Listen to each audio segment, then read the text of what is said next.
ایک بار ایک دیہاتی شہر گیا۔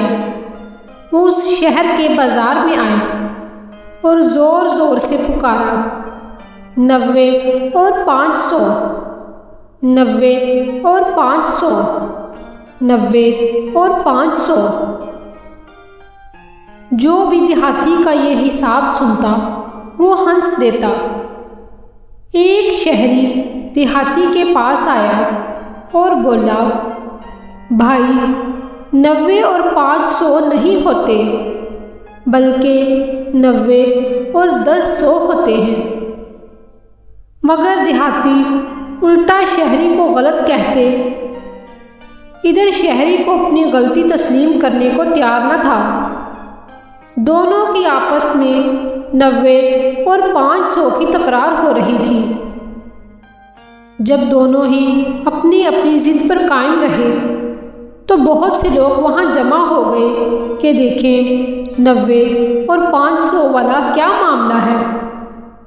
آخر وہ شہری ہار مانتے ہوئے بولا، اچھا 5 تمہیں معاف کیے، لاؤ 95 روپے ہی دے دو۔ دیہاتی یہ سن کر ہکا بکا رہ گیا، جس پر لوگ اسے تانے دینے لگے اور بولے، میاں دعا کرو، اس نے تمہیں 5 روپے معاف کر دیے ہیں۔ آج کے دور میں کون ایسا کرتا ہے؟ مرتا کیا نہ کرتا۔ دیہاتی نے اپنی جیب سے 95 روپے گن کر شہری کو دے دیے اور پھر بدلہ لینے کی ٹھان لی۔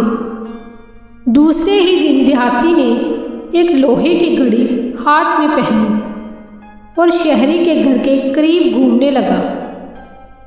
آخر شہری، جس کا گھر دیہاتی پہلے ہی دیکھ چکا تھا، گھر سے باہر آیا تو دیہاتی اس کے قریب تیزی سے آیا اور بولا، بھائی میں برباد ہو گیا، لٹ گیا، میری بازار میں جیب کاٹ لی گئی، یہاں تک کہ میرے پاس گاؤں واپس جانے تک کے پیسے نہیں ہیں، مہربانی کر کے مجھے کچھ رقم دے دو اور یہ گھڑی گروی رکھ لو۔